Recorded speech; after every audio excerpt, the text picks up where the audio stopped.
वैदिक एस्ट्रोलॉजी को अगर बेसिक से हमें समझना हो तो मतलब मिनिमम पर्सन को क्या नॉलेज होना चाहिए, किस चीज़ का नॉलेज होना चाहिए? जी, अब ऐसा है कि जब हम ज्योतिष की बात करते हैं या वेद की बात करते हैं तो हम लोगों को सबसे पहले एक चीज़ याद रखना कि जब आप कुछ भी पढ़ते हैं, कोई भी लैंग्वेज पढ़ते हैं या कुछ भी पढ़ते हैं, एज ए एनाटॉमी है ना, क्रिया शरीर, रचना शरीर, आप जो भी विषय पढ़ते हैं तो हर एक विषय में आपको पहले उसके रूट में जाना चाहिए।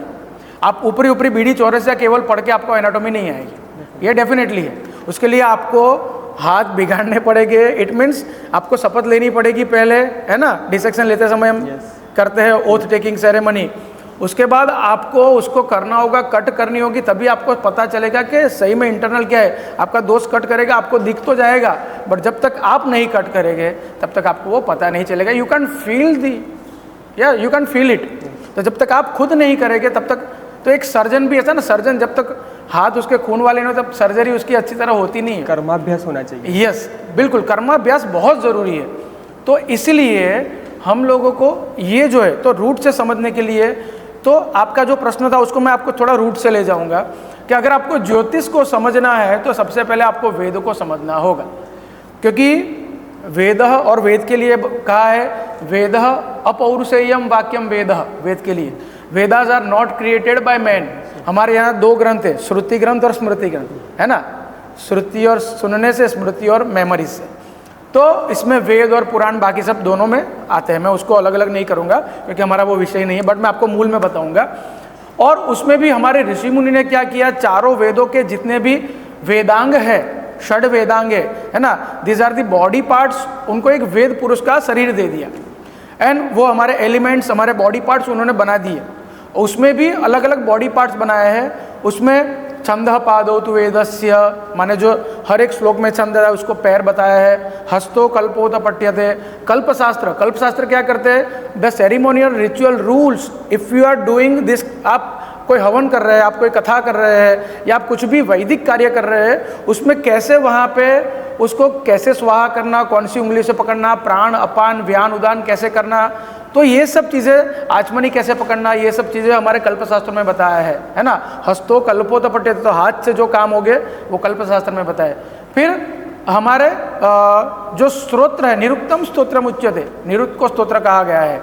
फिर वहाँ पे आगे हम जाएंगे, शिक्षा ग्रहणम तु वेदस्य, जो हमारे शिक्षा ग्रंथ है उसको ग्रहण कहा गया है। शिक्षा, it means it teach us all the things about the real prospect of Veda. और शिक्षा ग्रंथ जो है वो हम लोगों को, जैसे याज्ञवल्क्य शिक्षा है और अलग अलग शिक्षा है, वो हमारे धर्म के बारे में, सनातन वैदिक धर्म के बारे में, उसके क्रियाओं के बारे में, उसकी एथिकल वैल्यूज क्या है वो सिखाता है हम लोगों को। तो इसलिए उसको प्राण कहा गया है। शिक्षा ग्रहणम, ग्रहण माने प्राण, तो उसको प्राण कहा गया है। और वहाँ पे आता है ज्योतिषा नयनम चक्षुः, ज्योतिष को, और मुखम व्याकरणम स्मृतम, उसका जो वेद पुरुष का जो मुख है उसको व्याकरण शास्त्र को मुख कहा गया है, क्योंकि इसका सीधा रिलेशन है। आप जब कोई भी भाषा बोलेंगे तो मुख से बोलेंगे, और इसलिए मुख मुख्य है। और दूसरा है ज्योतिषा नयनम चक्षुः, ज्योतिष है अयनम चक्षुः, माने हमारी आंखें क्या काम करती है, हमारी आंखें रास्ता देखती है, राइट, और वो रास्ता देखने में यहाँ जाना है व वहाँ जाना है, वो ही काम ज्योतिष करता है। जो हमारी आंखें काम करती है विजन करने का, या विजन पे उस इम्प्लीमेंट फिर हमारा शरीर करता है, वो हमारे कर्म पे आ जाता है फिर। तो इसलिए ज्योतिष वहाँ पे मूलतः हम लोगों को सिखाता है it's gives us the guidance of the different paths, और वो हमें वहाँ पे बताता है कौन से रास्ते पे जाना चाहिए, कौन से रास्ते पे नहीं जाना चाहिए। और एक चीज़ मैं बताना चाहूँगा कि ज्योतिष को लोग ऐसा समझते हैं कि ज्योतिष माने लोग कैसे भविष्य बता सकते हैं, क्या कर सकते हैं, क्या नहीं, बट ऐसा है कि हमारे जो भी ग्रहों की जो भी दृष्टिकोण है उसके हिसाब से उसका परिवर्तन निश्चित है, और वो आपको भी होगा, मुझे भी होगा, और ये व्यवहारिक में भी होगा और वातावरण में भी होगा। एटमॉस्फेरिकल चेंजेस भी उससे ही होते हैं। हमारी षड ऋतु भी बताई है ऐसे। तो इसलिए मूलतः ज्योतिष वो आँख है, और वो वेद पुरुष की आँख इसलिए हमारे ऋषि मुनियों ने कही कि लोगों को पता चलेगा सही में वो है क्या। तो ज्योतिष एक आँख है, वो खाली हमें रास्ता दिखाती है, मैं आपको बता दूं।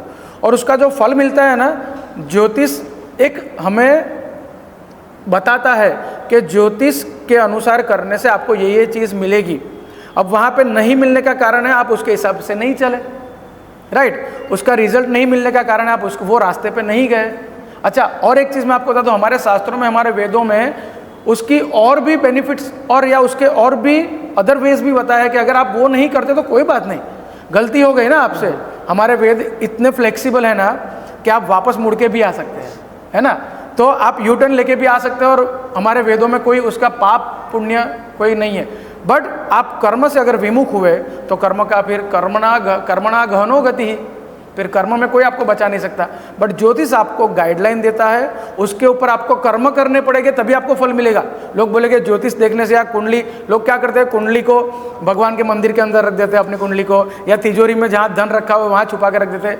भाई ये खाली लिटरेचर है, राइट। बस उसकी जो हमें पहचानना है, उसके क्रम, ग्रह कहाँ है, कहाँ पे ग्रह क्या हमारी प्रकृति को परेशान कर रहे हैं, कहाँ हम लोगों को तकलीफ दे रहे हैं या कहाँ हमें बेनिफिट दे रहे हैं, वो समझना चाहिए। कोई ज्योतिष कोई ऐसी पुस्तक नहीं है कि हम उसकी पूजा करें, है ना। माने कुंडली जो आप बनाते हैं उसकी जो पुस्तक होती है वो ऐसी नहीं है। तो इसलिए ज्योतिष को हमें समझना चाहिए। ज्योतिष है वो आँख है, वो हमें विजनरी आइडियाज़ देती है, और वो विज़न एंड मिशन, हम एक देखते हैं विज़न करते हैं, उसके ऊपर मिशन करते हैं, और then we will get success, right. तो ज्योतिष हमें वो विज़न देती है। अब mission, that you have to decide that mission, कि वो मिशन के ऊपर हम कितना काम कर सकेंगे, हमारे कर्म क्या है ना। और दूसरा ये भी चीज़, अब तो लोगों को ऐसा है ना कि हमें जितना चाहिए ना वही लोग लेंगे। तो ज्योतिष में भी यही हो चुका है, आपનું काम થઈ ગયું, sorry for this Gujarati, but आपનું काम થઈ ગયું એટલે આપણે माने हमारा काम हो गया तो फिर उसमें हम फिर आगे नहीं देखना, बस हो गया। तो इसलिए ज्योतिष को हमें ये एस्पेक्ट से नहीं देखना चाहिए। ज्योतिष बहुत ही वाइड है, बहुत ही ब्रॉड है, और इसको हम अकल्ट साइंस भी कहते हैं, राइट। तो इसलिए ज्योतिष को अगर हम देखना चाहें तो मूल से देखना चाहिए, और मूल से जब देखेंगे कोई भी ग्रंथ को, कोई भी विषय को, अगर आप मूल से देखेंगे तभी आपको पता चलेगा कि आप उसमें कितना काम कर सकते हैं, हमारे ऋषि मुनियों ने कितना काम किया। और सही में आप सोचेंगे वराहमिहिर ने पहले से ही ग्रहों की गति बता दी है। बृहद संविदा आप पढ़ेंगे, और आज नासा वाले क्या कर रहे हैं, they accepted it, ISRO accepted it. और इसरो के जब चंद्रयान का हुआ सक्सेसफुली, तब उन्होंने बताया कि जो वराहमिहिर के ग्रंथों को उन्होंने फॉलो करके वो बाद में काम किया है।